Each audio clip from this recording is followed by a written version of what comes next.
Alhamdulillah bertemu kita lagi sekali dalam membicarakan satu ilmu yang berkait rapat dengan harta tuan-tuan, harta puan-puan dan harta saya sendiri.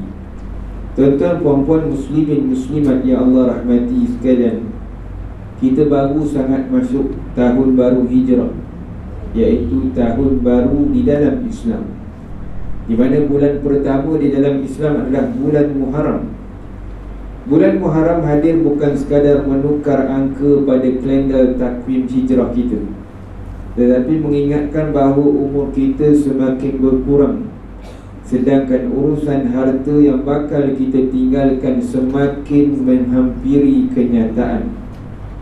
Ramai orang pandai merancang, suka merancang bagaimana nak tambah harta, namun jarang sekali dan tak ramai pun orang merancang bagaimana harta itu akan terus memberi manfaat setelah dia tiada. Tahun baru hijrah mengajar kita bahawa perjalanan hidup kita mempunyai penghujung. Maka tuan-tuan, puan-puan, sebelum nama kita menjadi kenang-kenangan, pastikan harta yang kita tinggalkan menjadi asbab lahirnya doa. Kerana satu hari nanti yang tinggal bukanlah berapa banyak harta yang kita kumpulkan, tetapi sejauh mana harta itu membawa pahala yang mengiringi perjalanan kita ke alam seterusnya. Andai katalah tuan-tuan, puan-puan, jika malam ini adalah malam terakhir kita, adakah urusan harta kita sudah selesai? Rumah yang kita bangga-banggakan akan menjadi milik orang lain sekelip mata.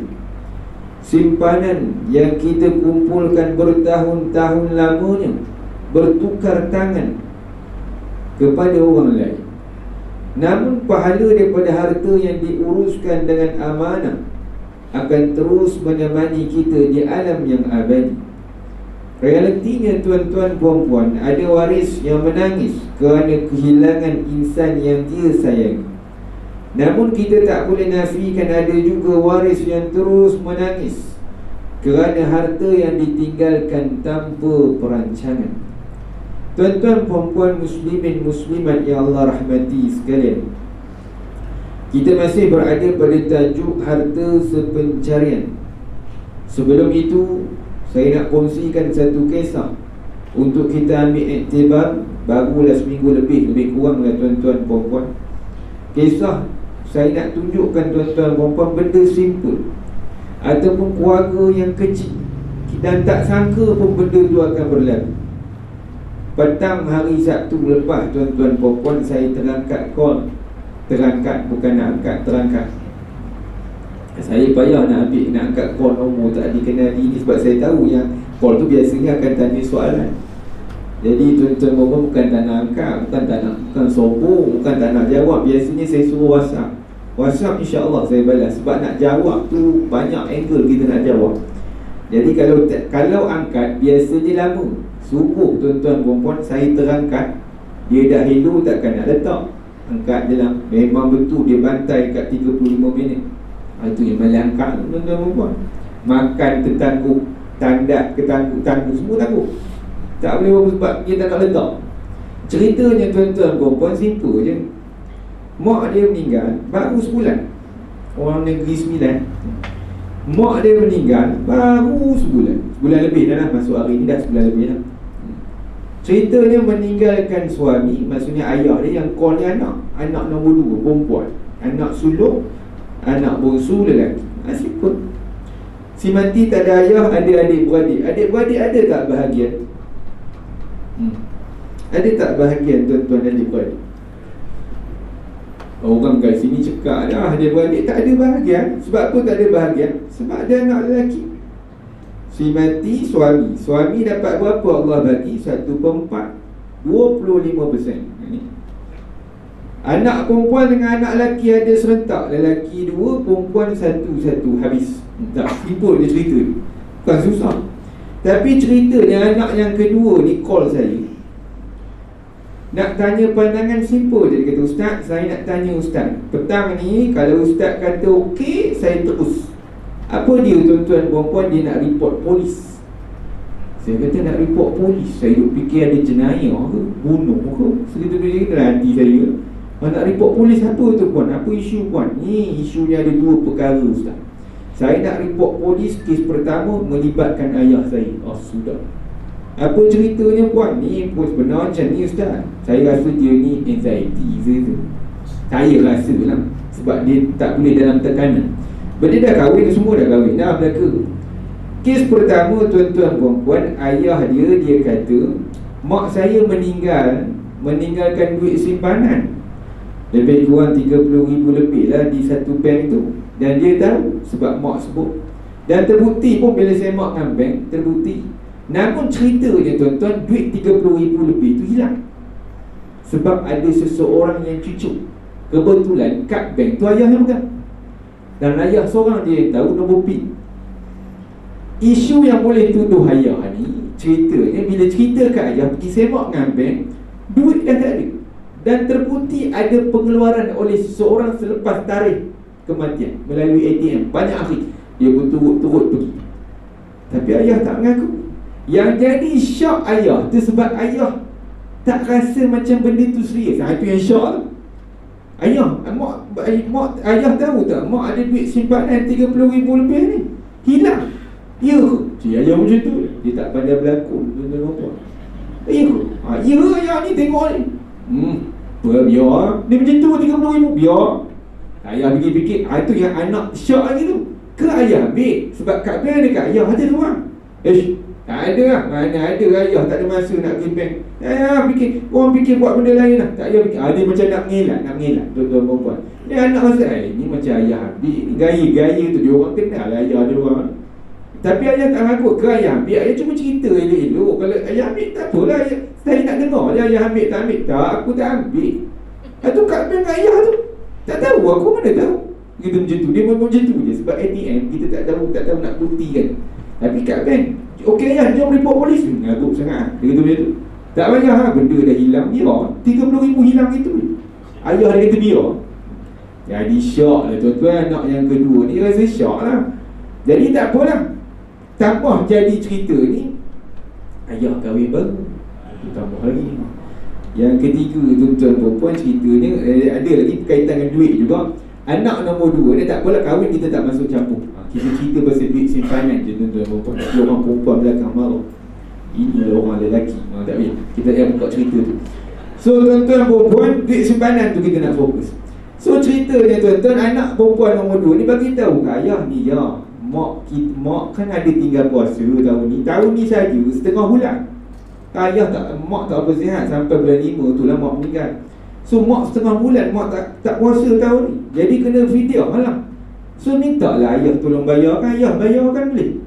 Dah tengok ayah ambil tapi ayah tak ngaku. Tak apalah, ayah pergi tanggung sendirilah. Ayah, maksudnya ayah bayar fidyah untuk mak boleh 15 hari. Tapi ni untuk tahun ni, tahun lepas tu kita kena check lah. Kita kena bincang lah tengok berapa mak tinggal apa semua. Ayah kata tak apa lah, pakai duit korang. Dia macam tu lah. Tu lagi anak rasa geram. Tambahnya mak ni bakal haji tahun depan. So mak ni ada, maksudnya mak ada hutang haji lah. Sebab mak mampu pergi haji dan mak pun jangka tahun depan boleh pergi. So cerita ni tuan-tuan perempuan, mak ada hutang dengan Allah. Ada dua benda, hutang dengan manusia tak semak lagi. Yang clear yang tu lah, hutang dengan Allah, fidyah dengan haji. So anak nombor 2 ni suruh ayah tanggung. Ayah tanggung lah macam mana. Ayah macam mana ke ayah nak bincang macam mana. Korang fikirlah sama-sama korang.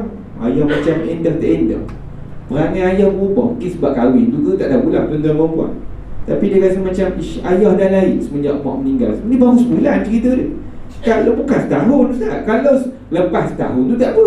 Ini sebulan. Ayah tukar perangai tu satu. Jadi Ustaz, saya nak selesaikan perasaan saya tu Ustaz. Saya nak report polis lah. Pandangan Ustaz okey tak okey? Kalau Ustaz kata okey, saya petang je juga saya pergi. Pandangan saya tanya tuan-tuan perempuan, okey tak okey report polis?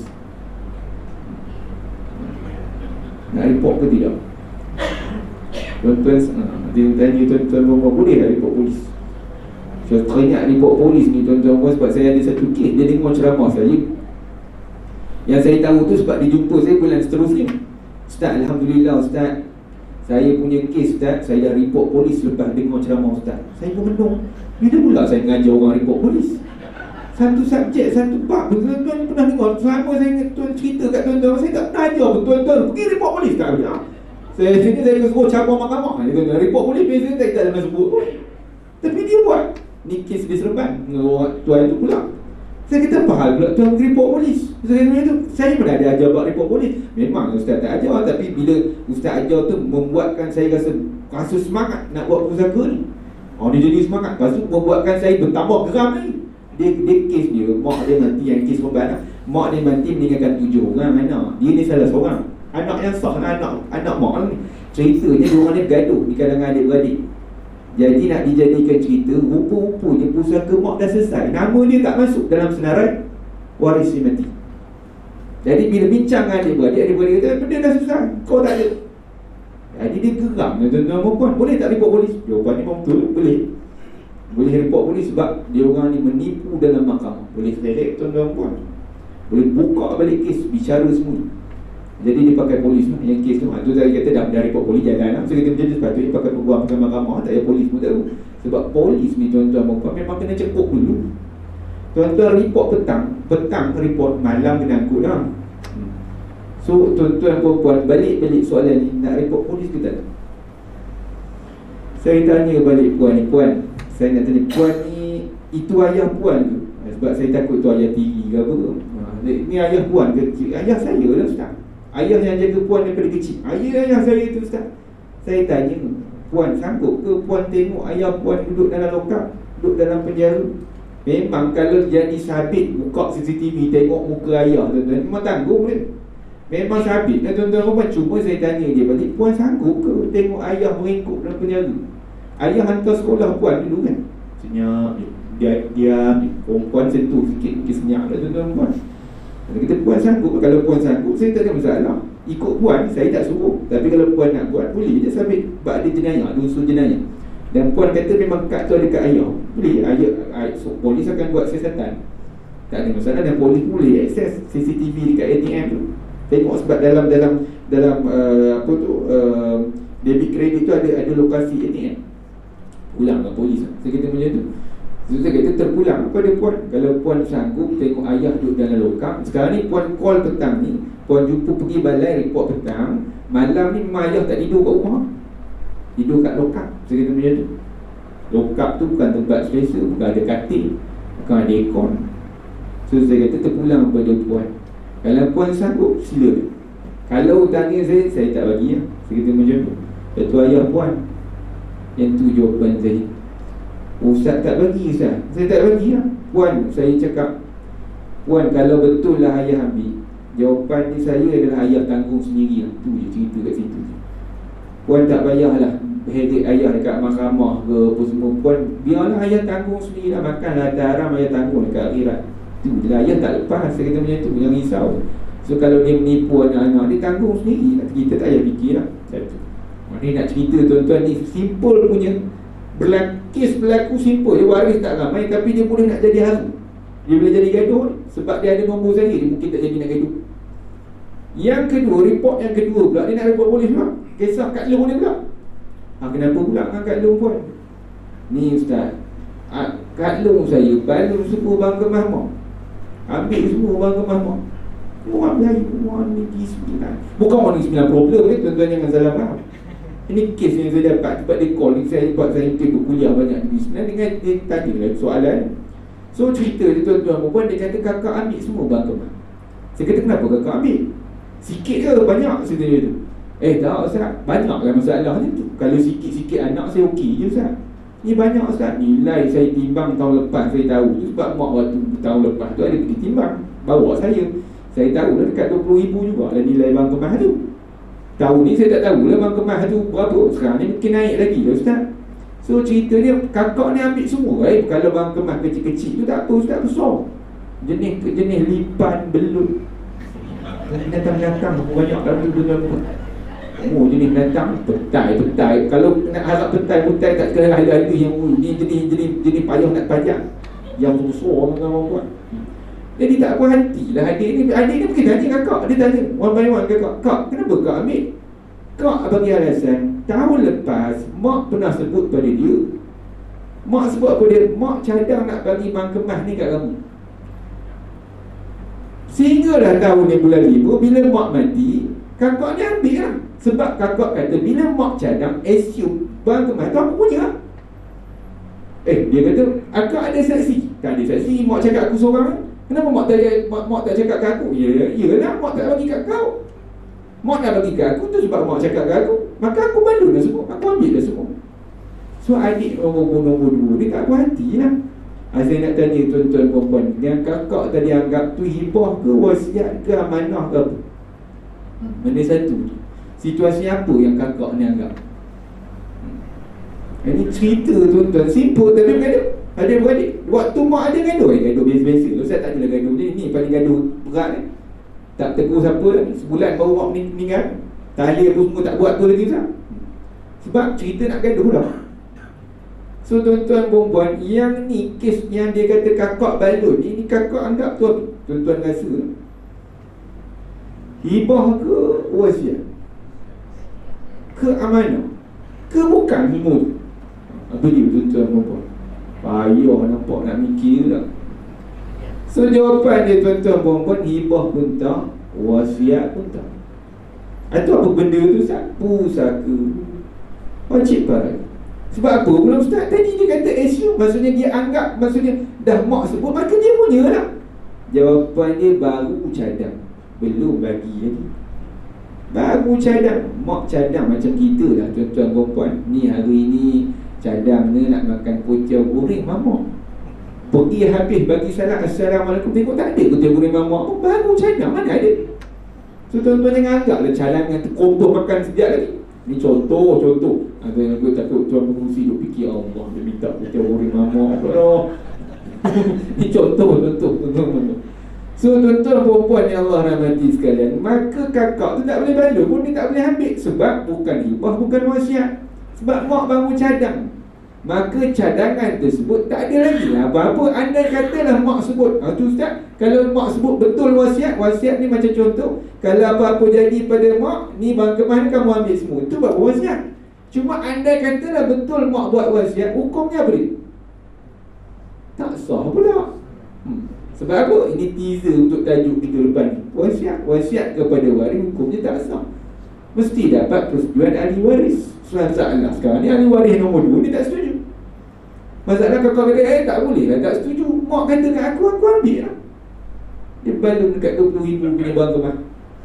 Jadi tuan-tuan pun sama nasihat saya kepada puan ni, puan sabar sudahlah. Kalau puan cerita apa yang baik saya bagi poin pada puan ni, puan cerita pada kakak. Kalau kakak tak nak dengar, kakak makan harta haram. Dah, kes tutup.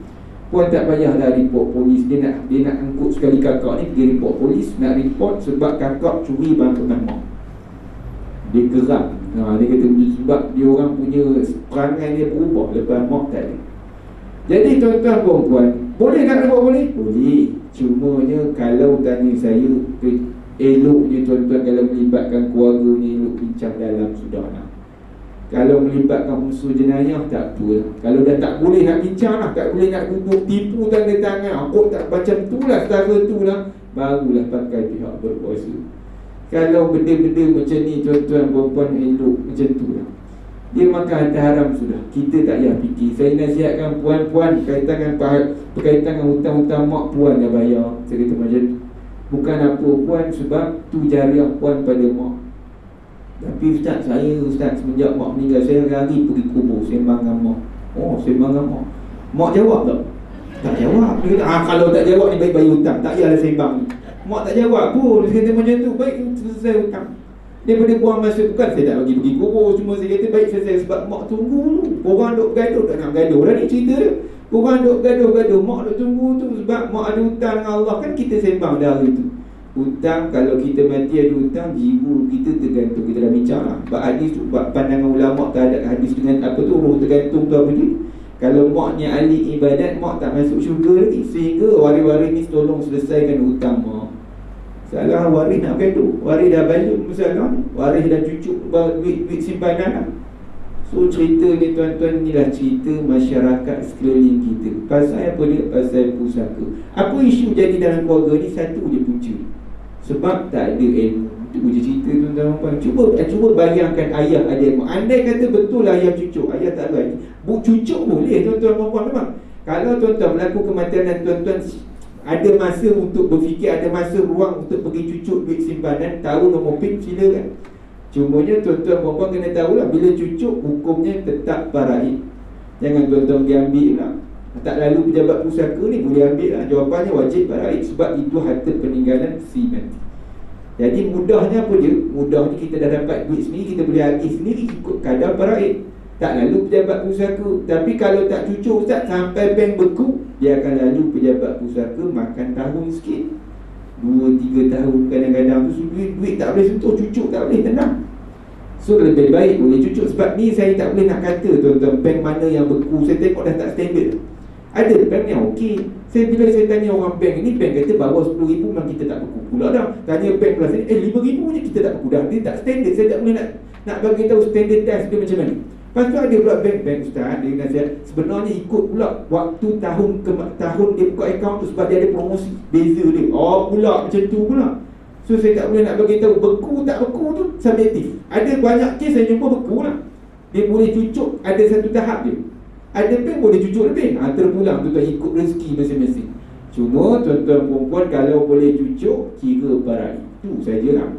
Andai kata ayah ni boleh cucuk, boleh berhabislah duit simpanan dalam tu, adalah tinggal RM10 dalam tu. So tuan-tuan perempuan, kalau boleh tinggal sampai RM10 tu, dia bawa keluar buat faraid, selesai masalah. Tapi ceritanya tak buat faraid, ada somebody balun tuan-tuan perempuan. So tuan-tuan perempuan, inilah cerita orang kita. Wallahu ta'ala alam. Pastikan dalam family kita tak jadi macam isu-isu ni, tak ada ilmu ni banyak. Boleh tuan-tuan perempuan yang Allah rahmati sekalian. Baik, kita nak masuk tajuk kita, harta sepencarian. Tuan-tuan masih ingat kita berhenti pada proses bagaimana nak tuntut harta sepencarian. Tuan-tuan masih ingat saya lukis balik proses tuntutan harta sepencarian. Mula-mula apa dia? Kita dah berhenti pada tajuk majlis suluh. Pertama sekali, kita kena mohon sijil faraid. Untuk buat ni harta sepencarian untuk situasi mati ke, cerai ke, poligami ke, tuntut dulu, buat dulu sijil faraid dekat Mahkamah Tinggi Syariah. Yang kedua, pergi Mahkamah Tinggi Syariah halang-halang tu, minta borang untuk buat nama ni saman pernyataan. Tak apalah tuan-tuan, tak apa benda ni pun tak ada masalah. Pergi tanya mahkamah, ni nak minta borang, saya nak isi, nak buat permohonan, nama ni saman pernyataan. So kita bukan nak saman orang, so kita nak claim mana harta. So dekat sini tuan-tuan perempuan kena identify mana harta sepencarian, mana yang bukan harta sepencarian. Jangan campur. Harta yang datang sebelum kahwin jangan masuk, melainkan tuan-tuan perempuan ada unsur maju bersama. Dan semua tuan-tuan mohon ni akan dibuktikan di dalam mahkamah. Tuan-tuan beli bila, cek bila, semua semak ni kat sini. So tuan-tuan perempuan, penting semua dokumen mesti disimpan bermula hari ini.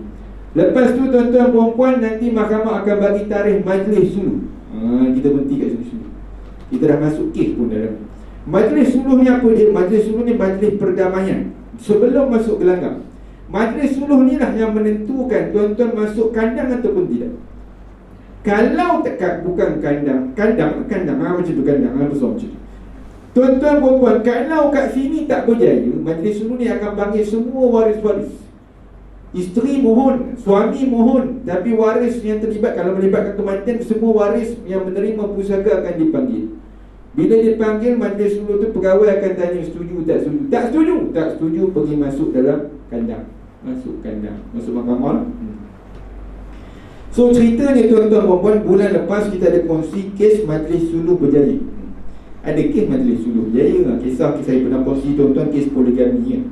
Maksudnya suami isteri, dan mana isteri pertama, suami dia orang meninggal, isteri pertama ni tak ada anak, isteri kedua ada anak. Ni saya refresh balik je, saya tak lukis tu, sebab bulan lepas kita dah lukis.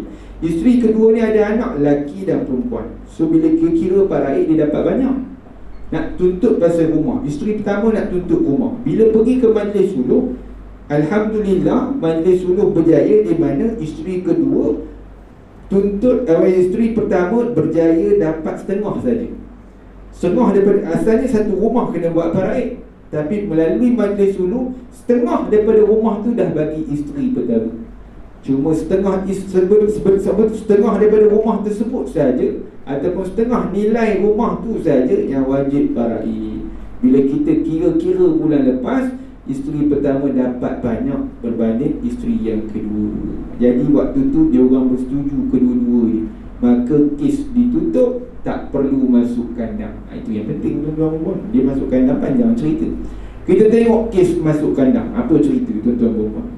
Antaranya tuan-tuan puan-puan, kes ada seorang kita ni, suami dia mati. Saya padam, suami dia mati, meninggalkan isteri, meninggalkan anak daripada isteri pertama. Kisah dia kahwin dengan dia seorang ni anak angkat. Dia suami dia ni anak angkat yang tak tahu mak ayah dan keturunan dia.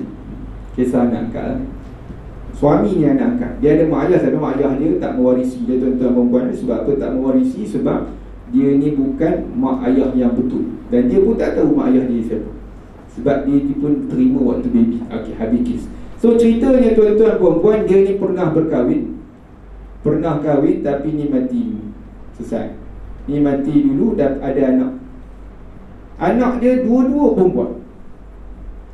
Dia kahwin baru. Bila kahwin baru tuan-tuan perempuan, tidak dikurniakan anak, dia mati. Bila dia mati tuan-tuan perempuan, siapa waris dia? Waris dia isteri. Isteri dapat berapa? Allah bagi 1/8. Sebab apa 1/8? Sebab si mati ada anak. Efek kepada isteri ni. Isteri ni jangan tengok pula, oh aku tak ada anak 1/4 lah. Jawapannya salah. Sebab si mati, kita tengok angle si mati. Si mati ada anak, maka tuan-tuan perempuan, isteri yang lain ataupun isteri yang sedia ada akan menerima 1/8. Isteri ada dua je, 1/4 tu 1/8. Yang ni 1/8 lah, sebab si mati ada anak. Anak perempuan semua ustaz, berapa tak ada anak lelaki, Allah bagi 2/3.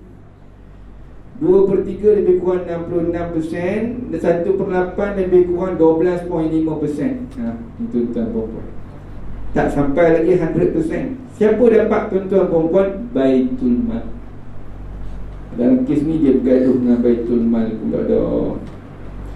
Tengok tuan-tuan perempuan, apa cerita kes dia tuan-tuan perempuan. Duit ASP si mati, campur tabung haji, campur simpanan, campur saham. Nilai dia lebih kurang 800,000 lebih. Saya ambil 800,000. Kita kira tuan-tuan perempuan, isteri ni dapat berapa? Lebih kurang 100,000 je. Anak perempuan setiap orang dapat 266, 666, 67 sen. Setiap orang ni 266. Baitul Mal menerima bahagian 166,666 67 sen. Baitul Mal dapat lagi banyak daripada isteri si mati. Kisahnya tuan-tuan perempuan, dia bila dia tahu kadar faraid macam ni, dia tuntut harta sepencarian. Bila dia tuntut harta sepencarian, cerita dia tuan-tuan yang saya boleh dapat cerita ni, dia call, saya tak tahu siapa yang bagi nombor kat dia. Dia tak kenal saya pun, dia tak ikut kuliah. Waktu dia call, dia tak ikut kuliah saya pun. So ceritanya tuan-tuan perempuan, dia call, ini Ustaz Bukhari ke? Saya pagi-pagi dah kena marah. Saya pun tak tahu, duk menung juga lah lepas kena marah tu. Apa salah aku ni? Ni Ustaz Bukhari ke? Ni saya lah. Siapa puan-puan siapa tu? Saya ingat nak tanya pasal pusaka. Dia kata mak cerita pasal pusaka lah ni. Ni saya ada dapat dia nombor Ustaz daripada seseorang. Dia pun cakap daripada seseorang. Dia campur, dia cakap ala-ala speaking sikit. Saya translate terus semua bahasa Melayu. Ini cerita dia Ustaz, semalam saya buka majlis suluh Ustaz. Majlis suluh dekat Mahkamah Tinggi Syariah Seri Sedayan tu. Okey. So macam mana tu puan? Saya ni, suami saya mati. Dia panggil suami I. Suami I, dia tu cerita macam tu lah. So ini saya lukis dah ini lah. Ini cerita ni suami I dia. So ceritanya sekarang ni saya tak puas hati lah. Tak puas hati apa puan? Apa masalah puan sebenarnya ni? Saya nak tuntut atas pencarian dekat majlis suluh hari tu. Sekarang ni saya nak kena masuk kandang ni cerita dia. Saya nak kena masuk mahkamah sebab you lah. Saya pun Apa masalah saya? Saya tak terlibat pun semalam. Saya kata saya pun tak datang. Puan salah orang kot. Saya ada salah orang tak. You majlis agama kan? Dia kata saya majlis agama lah. Ayolah. Dia kata macam tu. Apa masalah puan ni? Dia cakap memang kasar. Saya kata apa masalah puan? Cuba puan cerita satu-satu. Ni kisahnya bila semalam majlis suluh. Dalam kes majlis suluh tu, anak tiri I, dia kata anak tiri I ni tak nak lepas. Dia memang tuan-tuan apa, kalau ada penjarian, kalau ada waris-waris yang tak setuju dengan permohonan dia ni, dia memang tak setuju. Kalau tak setuju dan tak boleh dapat kesepakatan, jawapan ni masuk kandang, lawan dalam kandang lah. So sekarang ni dia marah sebab proses jadi panjang. So dia kata bila minta dekat anak tiri I, anak tiri I tak nak lepas. Okey lah, okey, saya faham. Sekarang ni saya minta kat Baitul Mal. You tahu tak pegawai you? Saya pun tak tahu pegawai. Saya tahulah pegawai pergi, cuma bukan saya yang susun. Sebab ini belakang, ini bahagian lain yang urus. Kita di bahagian yang cakap depan ni, tuan-tuan, yang ini bahagian lain. So dia kata semalam ada pegawai you datang, bagi tahu pada dalam mahkamah suluh dia tak nak lepaskan. Apa hak you? Kenapa you tak nak lepas? Dia pakai UI dengan saya. Tuan-tuan perempuan kita pun nak balas UI tak biasa. Tuan-tuan buat takut lain pula jadi UI. So tuan-tuan perempuan, saya kata puan macam ni puan. So saya nak bagi tahu, jika melibatkan Baitul Mal. Baitul Mal ni majlis agama lah. Setiap negeri adalah Baitul Mal. Jika waris tuan-tuan perempuan ada terlibatnya Baitul Mal, maka jika melibatkan harta pencarian atau pusaka, dia orang tak boleh lepaskan hak dia orang. Faham tuan-tuan perempuan? Sebabnya Baitul Mal ni penjaga amanah bagi orang Islam di negeri tersebut. Dia tak boleh lepas sesuka hatinya. Ambil lah, saya pun tak nak. Dia tak boleh. Sebab ceritanya tuan-tuan perempuan, dia berbeza dengan individu. Individu boleh lepas sebab dia individu, bawa diri dia. Baitul Mal jaga hak orang Islam Negeri Sembilan. Jadi prosedurnya apa dia? Tak boleh lepas. Maka biasanya tuan-tuan libat kata penjara memang kita kerah lah, tak lagi lah. Kalau nanti masuk dalam kandang, you kena bukti. Kalau yang you betul ada hak dalam harta penjara, kalau saya saja nak bebas macam ni tak boleh. Melainkan anak tiri. Ni prosedur standard tuan-tuan membuat. So jadi dia cerita ni tak puas hati. Sebab dia kata waktu suami I sakit, you ke yang buat kopi? Dia nak anggap, dia nak kata majlis agama. Majlis agama ada buat kopi kat suami I kat waktu sakit. Saya kata memang tak ada. Itu apa hak you nak ambil banyak sangat 166,000 ni? You dah tak ada duit dah. Dia cakap saya tak ada duit. You tak ada duit dah. Dah majlis agama dah tak ada sangat duit ni. Begitu. So sekarang ni you lepas je lah. Benda boleh bincang elok, you lepas je lah. You cakap kat pegawai you lepas sudah lah. Bagi kat saya akan dapat 266,000 sama nilai dengan anak tiri saya. Anak tiri I. Begitu macam tu. So saya settle, benda boleh settle. Tapi pegawai you tak nak lepaskan. Jadi saya tak berhenti. So dia orang bagi nombor you, saya nak tanya you lah. Dia kata macam tu. Saya kata puan macam ni puan sabar. Saya kata macam tu. Sekarang ni Baitul Mal tak boleh lepas. Tapi puan sebenarnya masuk kandang tak bermakna kalah. Masuk saja mahkamah, puan kena buktikan dari segi pembuktian. Bawalah dokumen yang mengatakan harta yang puan nak tuntut ni adalah harta pencarian. Nanti mahkamah putuslah melalui pembuktian. Nanti mahkamah bukan putuslah puan akan dapat berapa. Cuma majlis dulu tak boleh lah. Puan nak deal kita, nak deal majlis dulu ni, deal dengan individu, deal dengan anak tiri. Pergi deal dengan anak tiri puan, bukan anak tiri saya, anak tiri puan juga. Pergi lah deal. Saya kata macam tu. Malaslah saya. You dengan anak tiri I sama je. Dia kata saya tak pernah kenal pun you anak tiri puan. Nampak tuan-tuan perempuan. Dia cakap tuan-tuan perempuan make sangat lah tuan-tuan perempuan. Dia pun dia lah, kita sabar lah. Dia kata macam ni lah puan jawapannya kita tak boleh lepas. Dari segi syarak dia ni memang betul Baitul Mal, cuma dari segi prosedur dia tak boleh lepas. Kita jumpa di mahkamah. So puan lawanlah dalam mahkamah. So tuan-tuan moralnya apa dia? Tak mengaji. Dia cerita dia bila tak mengaji semua dia nak menyalahkan orang. Moral yang paling penting apa dia? Dia tak datang malam ni punya cerita. Bandar Seremban Selatan dia tak datang surau tu. Itu sebab dia jadi haru sikit. Jadi tuan-tuan perempuan, ni kes bukan tak berjaya di kandang, tak berjaya di majlis suluh, masuk ke kandang. Ada harapan dia menang? Ada harapan. Bukan tak berjaya. Majlis suluh biar tuan-tuan tak berjaya, tak semestinya kalah semua. Tuan-tuan kena masuk kandang, lalu proses pembuktian. Sebab apa tuan-tuan claim tu sebagai harta pencarian? Dia berbeza kalau katalah tak ada Baitul Mal, ada anak lelaki, anak perempuan, si mati. Kalau anak lelaki anak perempuan lepaskan boleh tak? Jawapan dia boleh. Jawapan dia boleh. Dia bagi sikit boleh tak? Boleh, kes tutup. Simple tuan-tuan puan. Majlis suruh ni senang. Jadi cerita ni kalau waris tak lepas, dia akan jadi panjang sikit lah. Dia tengok masa panjang. Kadang-kadang boleh pergi ke 5-6 tahun juga. Ada kes kita di Malaysia ni, ada 7-8 tahun pun ada. Harta sepencarian saja. Nanti kita kongsi kes. Harta sepencarian, bukan pusaka. Harta sepencarian saja. Duk bicara tangguh punya tangguh 7 tahun pun ada. Belum lagi cerita pasal wasiat, belum lagi cerita pasal faraid, belum dapat lagi duit nak tuntut ni. So tuan-tuan perempuan, ni kes yang kita boleh belajar. Jangan tuan-tuan perempuan kalau melibatkan Baitul Mal untuk minta dilepaskan. Runding ni elok dengan individu. Tu moral tuan-tuan perempuan. Ada kes tuan-tuan di Semen. Kisahnya tuan-tuan perempuan, kes melibatkan anak TV juga. Kisahnya tuan-tuan perempuan lebih kurang pattern sama je. Cuma kisahnya tuan-tuan perempuan ni bukan anak asal. Cuma waris dia ada anak lelaki. Kisahnya anak lelaki, anak tinggi dia ni, dia ada anak. Dalam kes ni dia ada anak sepasang, lelaki perempuan kecil dia sepasang tu 3 orang. So dalam kes ni tuan-tuan perempuan, anak daripada isteri pertama ada 4. Ada lelaki kat sini, ada lelaki.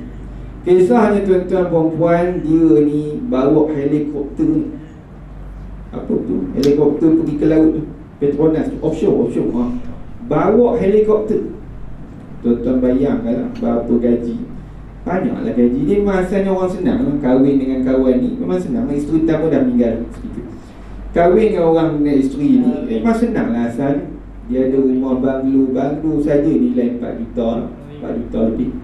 Dekat Salak Tinggi. Naik saja jambatan tuan-tuan perempuan kat Salak Tinggi, tuan-tuan toleh kira. Daripada sini tuan-tuan, daripada nilai nak pergi ke Sepang tu, naik jambatan Salak Tinggi, tuan-tuan toleh kira. Nampak ada kat banglo kat tepi-tepi bukit, lebih kurang 10 buah, lebih kurang dia tu tak sampai belah. Salah satu rumah dia. Kisah tuan-tuan perempuan kena halau lah cerita dia. Kena halau dengan mak tiri mak tiri dengan anak tiri. Apa cerita tuan-tuan? Dia memang anak kecil yang sana besar lah. Kisahnya tuan-tuan perempuan, dia ni bila kena halau, dia tuntut harta sepencarian. Dia kes dia tuan-tuan perempuan 4 tahun dah cerita dia. Masih lagi tak selesai harta sepencarian. Dia datang jumpa saya lepas kuliah malam macam ni lah. Jumpa lepas kat kereta tu, dia tanya. Tapi bukan kat sini tuan-tuan, dekat Sombang. So dia tanya, Ustaz, macam mana pandangan Ustaz? Saya kata puan tarik lah, tak payahlah terus harta sepencarian. Ceritanya apa dia dah susah dah saya nampak. Sekarang ni dia duduk rumah adik-beradik dan belanja sekolah anak-anak dia ditanggung oleh adik-beradik dia. Dia dah tak ada duit. Dia kata macam tu. Duit pampasan yang saya terima pun jadi isu Ustaz. Banyak sangat isu Ustaz. Dia kata macam tu. So bila suami saya mati, saya jadi susah balik. Ni saya tunjuk tuan-tuan, kadang-kadang hidup kita senang. Bila kita mati, waris kita jadi susah. Sampai saya kata puan macam ni lah, pergi ke pejabat MAIS, daftar jadi asnaf lah. Sebab dia dah tak ada duit. Dia kata macam duit belanja sekolah. Saya sekarang ni menumpang, mak ayah meninggal. Sekarang ni berharap dengan ihsan adik-beradik. Asal dia banyak duit beku ni. So duit ada rumah pun 4 juta, bayar faham-faham lah sendiri duit macam mana tuan-tuan perempuan. Tapi beku, semua beku dah 4 tahun.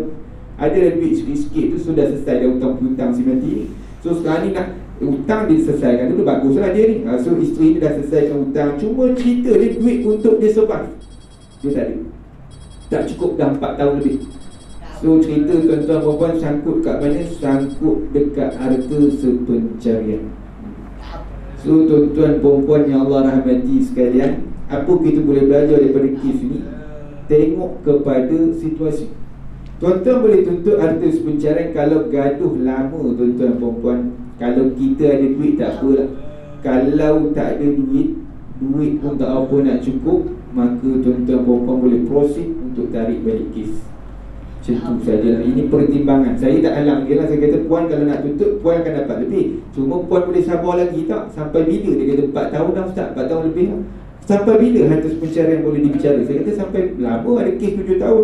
Lama Ustaz Dia tak ada masa. Selagi mahkamah boleh tangguh.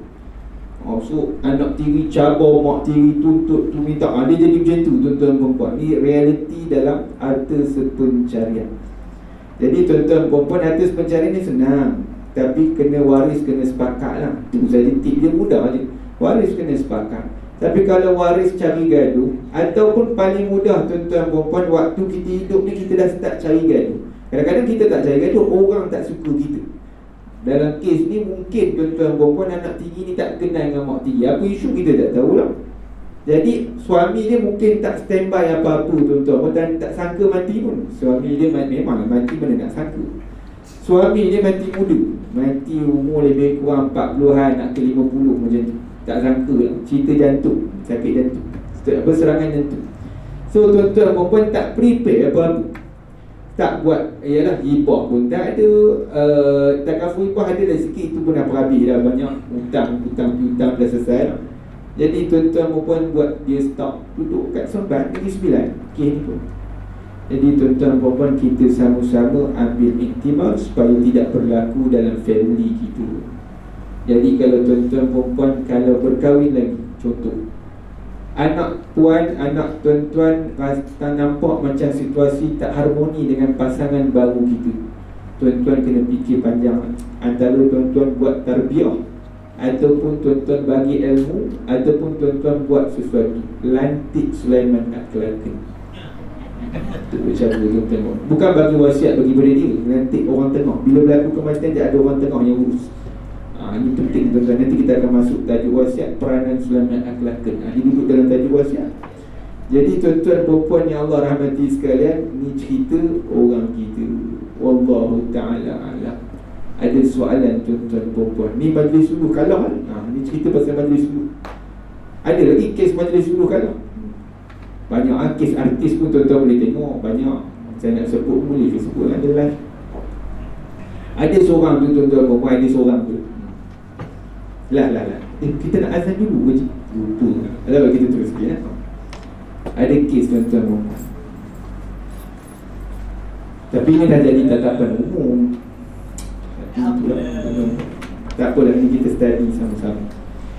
Kita tak salahkan orang hidup tuan-tuan, tak salahkan pada si mati. Ini tengok proses. Kita belajar dari segi proses supaya kita elok. Ada kes tuan-tuan perempuan melibatkan 2 bilik. Kisahnya tuan-tuan perempuan, si mati ni meninggalkan mak, meninggalkan isteri, meninggalkan anak-anak. Kita 3 anak perempuan, seorang anak lelaki. 2 bilik. Mak dapat berapa? 1/6. Isteri 1/8, anak lelaki 2, perempuan 1/1. Kita kira 2 bilion, mak dapat berapa? 333 juta. Juta tuan-tuan, bukan puluh juta. Nak tulis habis, boleh tulis habis. 333 juta, 333 ribu juta. Boleh. Yang isteri 250 juta. Anak perempuan setiap orang 283 juta. Dia point 3, 283.3 juta. Anak lelaki confirm tuan-tuan setengah bilion, 566.6 juta. Kisahnya tuan-tuan perempuan, isteri try tuntut harta sepencarian. Bila tuntut, dia mungkinlah tuntut tengok 250, 333. Try lah tengok, buat aku ni ada harta ni, harta ni harta sepencarian, aku ada bukti. Kisahnya tuan-tuan juga sama, makan banyak tahun. Bila makan banyak tahun, dalam tempoh tahun ni pun sama menyaman banyak juga. Sekejap mak, nenek sama cucu sama tu. Macam-macam tuan-tuan perempuan dalam proses harta sepencarian saja. Kita tengok tuan-tuan, tak payah tuntut pun tak apa ustaz, kan dah banyak lah, 250 juta tak datang dah surah An-Nur ke saya. Apa kata saya datang tu kat masjid besi dah kot, saya duduk ustaz, lintah ada kot. Saya kata 250 juta tuan-tuan. Kisahnya tuan-tuan perempuan masing-masing menuntut. Mak bantah, isteri kekal menuntut. Jadi tempoh tu panjang. Jadi para tak buat-buat lagi, duit duk utara tu juga. Akhirnya tuan-tuan dan puan, bila kes ni jadi tatapan umum, peguam nasihatkan tarik untuk kita selesai di luar mahkamah. Benda ni dah jadi sensasi. Ini cerita masyarakat kita, tuan-tuan dan puan. Itu sebab tinggal duit sikit pun susah, duit banyak pun susah. Bezanya apa dia, tuan-tuan? Beza dia ilmu. Banyaklah macam mana pun, sikitlah macam mana, kalau ada ilmu, ada iman, insya-Allah. Setakat ni okey lah saya tengok, tuan-tuan dan puan. Mana-mana kes saya tengok dah. Tak, bukanlah pengalaman banyak pun, tapi setakat ni lah tuan-tuan buat, ada banyak kes-kes kita tengok, tuan-tuan dan puan. Kalau orang tu ada iman, saya nampak ada ilmu sikit, nampak cantik lah, smooth je jalan. Gaduh pun tak ada, masing-masing redha, masing-masing memahami. Dia senang sikit, tuan-tuan. Masuk suluh, macam kita kongsi kes suluh pun nampak okey. Dia pun redha, tak apalah, selaku akak, selaku isteri yang pertama, membenarkan abang kahwin dengan saya dengan rendah hati menghadiahkan. Oh, dia macam tu pula, tuan-tuan dan puan. Sebab apa jadi macam ni? Sebab masing-masing ego tak ada. Ego letak dua rumah. Senang bincang. Kalau ego bawa dalam perbincangan, memang jadi panjang. Boleh tuan-tuan dan puan, ada soalan? Selesai. Kita berkaitan tentang majlis suluh. Jadi insya-Allah tuan-tuan dan puan, minggu seterusnya kita akan jumpa dalam minggu yang terdekat. Minggu yang seterusnya, tuan-tuan dan puan, minggu lagi 6 hari bulan 7, kita akan bincangkan isu-isu dalam harta sepencarian. Antaranya nusyus, antaranya hibah, antara dalam isu harta sepencarian, antaranya perintah diabaikan. Dah buatlah harta sepencarian, suami diarahkan bayar pada bekas isteri, tapi tak bayar-bayar bertahun-tahun, sampailah suami mati. Dan sekali isteri tuntut sebagai pusaka, sebab nama dalam rumah si mati ada nama dia. Dah jadi konflik pula, gaduh pula, cerita, tuan-tuan dan puan. Kita akan kongsi pada minggu seterusnya. Wallahu ta'ala a'lam. Kita kongsi, tuan-tuan dan puan, supaya kita ambil ibrah dan pastikan takkan berlaku dalam family kita. Bukan kita kongsi ni bukan salah, tuan-tuan nak tuntut, jawapan dia boleh tuntut, jawapan tak ada masalah pun kita nak tuntut. Cuma pastikan kita ni dibekalkan dengan ilmu dan juga iman, insya-Allah. Allah Ta'ala alam. Tangguh pertemuan kita dengan tasbih kafarah dan surah. Subhanallah wa bihamdihi.